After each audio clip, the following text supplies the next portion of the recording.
Just out here at Wake Campus with Peter Boutsalis. Are you a doctor, Peter Boutsalis? I am a doctor. Doctor, yes, okay, yes. sorry, Doc. We're just talking here about resistance testing. A lot of guys are on headers at the moment, Peter, and are looking to perhaps, you know, some of these weeds in their paddock that they haven't controlled. Resistance testing, tell us about what you offer there. Okay, well we offer testing for herbicide resistance of any weed species. So it can be wild oats, ryegrass, sow thistle, even the weirdest stuff. Bed straw, we can test any weed species really for resistance. Okay, so what's required there if they want to get, say they want to get some bed straw, you know, resistance testing, what do guys actually need to do? Okay, they can either test before they harvest the paddock. That's usually the best time. After harvest you can still do it, but it means you've got to get down low and, you know, on your knees and pick up seeds. Get dirty, You can also collect seeds from dirty grain samples during seed cleaning. So we can extract all the seeds out of that, so it's no problem. We've got all the sieves and all the aeration equipment, so we can just remove all that. But usually, most times, growers will send us samples. They'll send it in like an express post bag, any kind of post bag, that's fine. And this is ryegrass that's come through. So what's this guy's got to... So yeah, we can just throw it on there. That's probably heaps of ryegrass to do an extensive resistance test. If you can send more, it's better because then you get a better representation of the paddock. But in terms of the amount of seed, you know, what I can fit in my hand is plenty of ryegrass seed to do with pre-emergent and post-emergent herbicides. There's about 5,000 seeds just in my hand there. Really? Okay.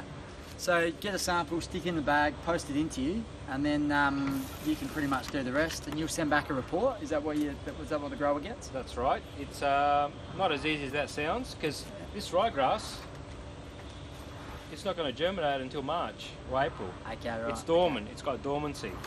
The wild radish here, we've got wild radish. All right. So we got, you know, pods of wild radish. Yep. So they aren't going to germinate because they're dormant. They've been tricked into, well, they've got a biological system to prevent them from germinating. So if it rains in summer, they're not going to germinate and then die of you know, dehydration. So we've got various tricks to trick them, and so a test will take about sort of 10 to 12 weeks. We've got to break dormancy, get them growing, get to the right growth stage. That takes time, like it takes time in the paddock, and spray them in a spray cabinet. Okay. Yep.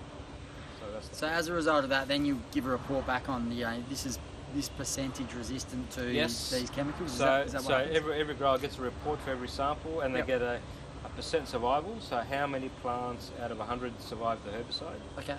And also a resistance rating, and that is a rating where we have a single R, double R, triple R, or an S. S is for susceptible. Triple R means highly resistant. The herbicide had no effect. Double R means it's actually significant suppression, but it's growing. And a single R, they're the ones that looked out for, the single R's, because they seem to like die and then reshoot. And that's the starting of resistance. And they're the ones that you need to have a sensitive test to pick these out, because if you kill them and you've got resistance, you've got to be careful. They're the ones that to look out for. All right, well, if you're interested in this type of thing, we'll put a little link in the comments above to get in touch with Peter. Feel free to send your samples. So if you're sitting on your header now and you're going, oh dear, I haven't actually grabbed them prior to harvest, as Peter said, you know, there's other avenues to do that. So feel free to get in touch with Peter and he can sort you out.